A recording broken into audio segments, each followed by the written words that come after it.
Hello everyone, welcome back to another video. आज के इस वीडियो में हम पहले लेबेक बाउंडेड कन्वर्जेंस थ्योरम एक फंक्शन सीक्वेंस ऑफ फंक्शन के लिए वेरीफाई करेंगे एंड देन हम लेबेक इंटीग्रल फाइंड आउट करेंगे एक ऐसे फंक्शन का जिसका हम आर इंटीग्रल फाइंड आउट कर ही नहीं सकते। तो आइए शुरू करते हैं बिना किसी देर के। सबसे पहले एफ एन एक्स जो है हमारे पास कुछ इस तरीके से गिवन है इंटरवल 0,1 के अंदर। नाउ लेबेक बाउंडेड कन्वर्जेंस थ्योरम से पहले हमें चेक करना होगा कि मॉड एफ एन एक्स वो लेस देन इक्वल टू किसी टर्म के मिल रहा है कि नहीं। मिलेगा तभी हमारे पास लेबेक इंटीग्रल इवेल्युएट होगा। तो ये जो टर्म होगा वो हमें लेस देन इक्वल टू 1 मिल रही है बिकॉज डिनोमिनेटर हमेशा ग्रेटर देन 1 रहेगा। ऑलराइट, सो इसलिए हमारे पास ये term less than equal to 1 मिल रही है, यानी कि there exist a number such that F N X is less than equal to 1, यानी कि it satisfies condition of bounded convergence theorem. अब हम बाउंडेड कन्वर्जेंस थ्योरम को चेक कर सकते हैं। जैसा कि पिछले वीडियो में भी हमने बात की थी, बाउंडेड कन्वर्जेंस थ्योरम यानी कि हमारे पास जो लिमिट एंड अप्रोचेस इनफाइनाइट होनी चाहिए इंटीग्रल एफ एन एक्स की, वो इक्वल टू होनी चाहिए इंटीग्रल एफ की, जहाँ पर एफ क्या है, limit n approaches infinite of F N. यानी पहले आप इंटीग्रल करिए फिर लिमिट निकालिए, वो इक्वल आएगी। पहले आप लिमिट लगा के फिर इंटीग्रल कीजिए।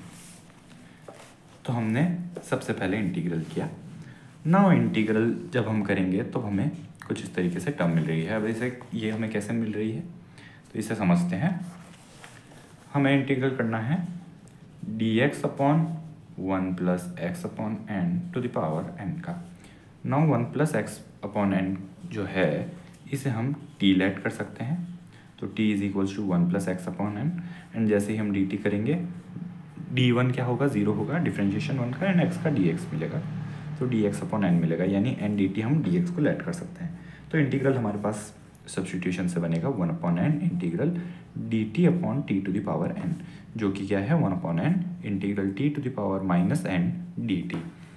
एंड ये इंटीग्रल क्या होगा 1 upon N t to the power minus n plus 1 upon minus n plus 1, यानी कि 1 माइनस एन भी इसे हम लिख सकते हैं।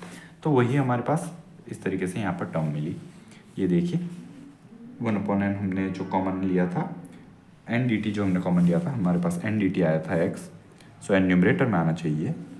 यस, सो एन हमारे पास न्यूमरेटर में है, and then 1 plus x upon n ये टी की वैल्यू थी, देन माइनस एन प्लस 1 के इक्वल हो गई हमारे, माइनस एन प्लस 1 पावर आ गई and minus N plus 1 denominator आ गया।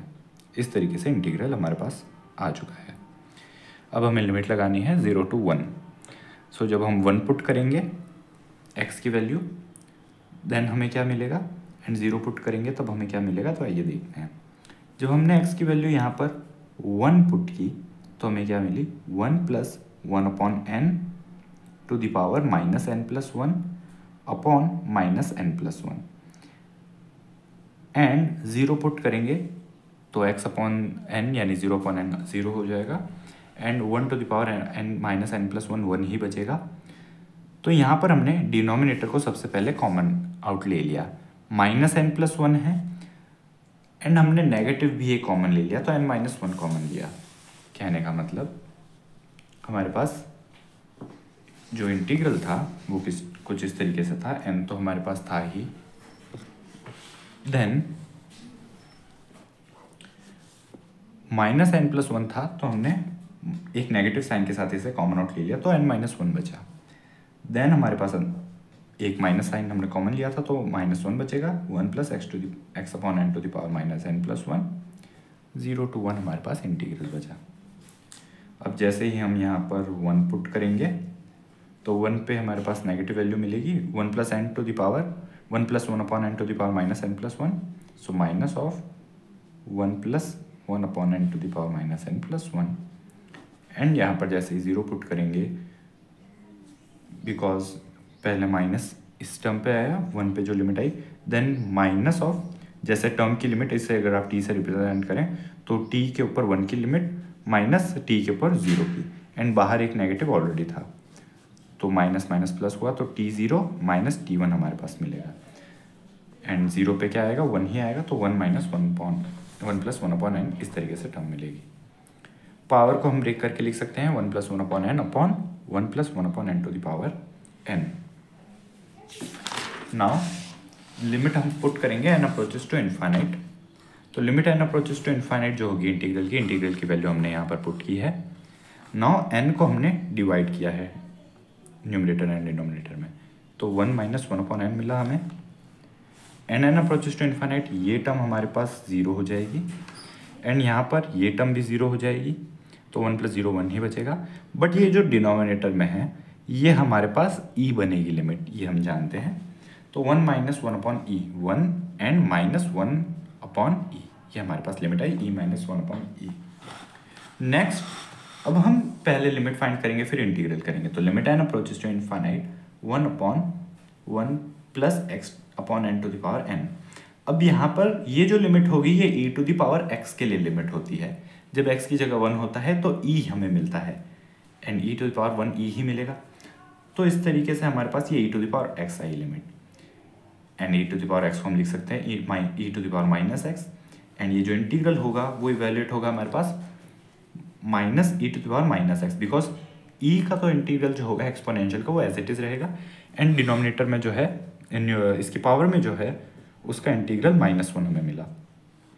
नो लिमिट्स हम पुट कर सकते हैं -e⁻−1 minus of e⁻0। Now minus of -e⁻0 यानी कि -1 e⁻0 1 बचेगा एंड -1 यानी +1। सो यानी 1 - 1/e लिख सकते हैं, e⁻−1 का मतलब यही हुआ एंड जो कि इक्वल मिलेगा e - 1/e। तो यानी कि अगेन हमें लिमिट सेम ही मिली है, यानी कि लेबेक बाउंडेड कन्वर्जेंस थ्योरम है वो वेरीफाइड हो चुकी है। ऑलराइट, नेक्स्ट क्वेश्चन करने से पहले अगर आप चैनल पर नए हैं तो सब्सक्राइब जरूर कीजिएगा एंड वीडियो पसंद आए तो लाइक जरूर कीजिएगा। नाउ हमें लेबेक इंटीग्रल फाइंड आउट करना है। f(x) = x when x is rational and f(x) = 2 when x is irrational and interval हमें दे दी गई है x belongs to 0,1 closed interval. Alright, अब यहाँ पर लेबेक इंटीग्रल हमें अगर फाइंड आउट करना है तो कांस्टेंट फंक्शन है। तो कांस्टेंट फंक्शन है तो फर्स्ट मीन वैल्यू थ्योरम वाले हमने वीडियो में देखा था कि जो कांस्टेंट फंक्शन होता है उसके लिए इंटीग्रल EF dx जो होता है लेबेक इंटीग्रल वो इक्वल टू होता है c into measure of e के। तो यानी हमें rational number and irrational number दोनों का ही मेजर हमें चाहिए। तो देखते हैं कैसे मेजर हम फाइंड आउट करेंगे इसका। सबसे पहले हमारे पास e है सेट ऑफ रियल नंबर्स जो कि हमारे पास इन 0,1 है। तो यानी कि e जो है हमारा डायरेक्टली सेट यही है 0,1 एंड e1 जो है x बिलोंग्स टू q है एंड x बिलोंग्स टू 0,1 है, यानी कि set of rational numbers in 0,1 and e2 जो है हमारे पास वो x बिलोंग्स टू 0,1 में है, अगेन इरेशनल।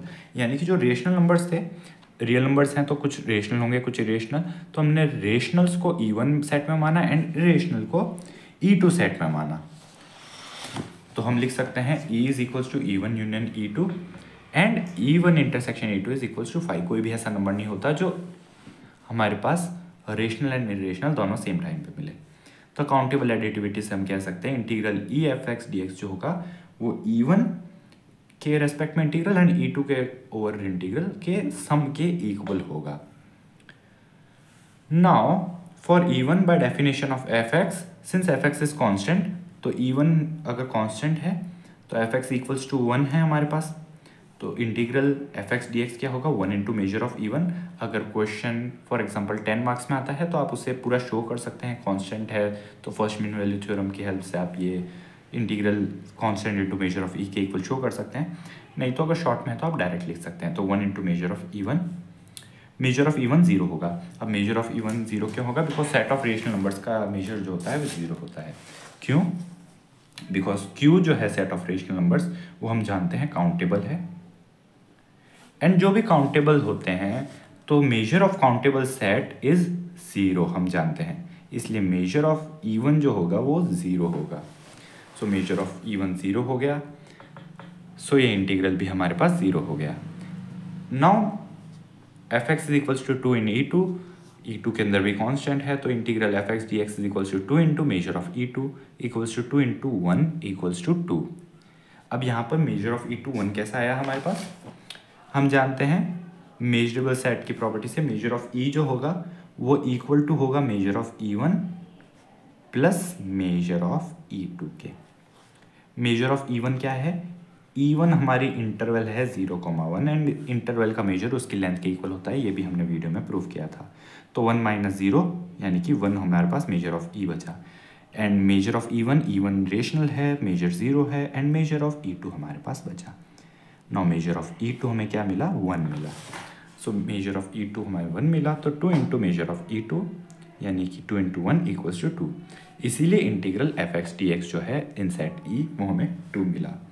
सो हमने देखा कि हमने एक ऐसे फंक्शन का इंटीग्रल निकाला जिसका कि हम रीमान इंटीग्रल नहीं फाइंड आउट कर सकते, बिकॉज रीमान इंटीग्रल के लिए प्रॉपर्टी है कि वो कंटिन्यूस होना चाहिए। यहाँ पर ये कंटिन्यूस है ही नहीं, बिकॉज फंक्शन ही कुछ ऐसा है, F X is equals to 1 when X is rational and F X is equals to 2 when X is irrational. तो इसका रीमान इंटीग्रल फाइंड आउट नहीं किया जा सकता, बट लेवेग इंटीग्रल एग्जिस्ट करता है। सो लेवेग इंटीग्रल की यही खूबसूरती है, इससे हम काफ़ी ऐसे फंक्शंस का इंटीग्रल निकाल सकते हैं जिनका रीमान इंटीग्रल एग्जिस्ट नहीं करता। So this was all in this video. मिलते हैं नेक्स्ट वीडियो में, तब तक के लिए take care and thanks for watching.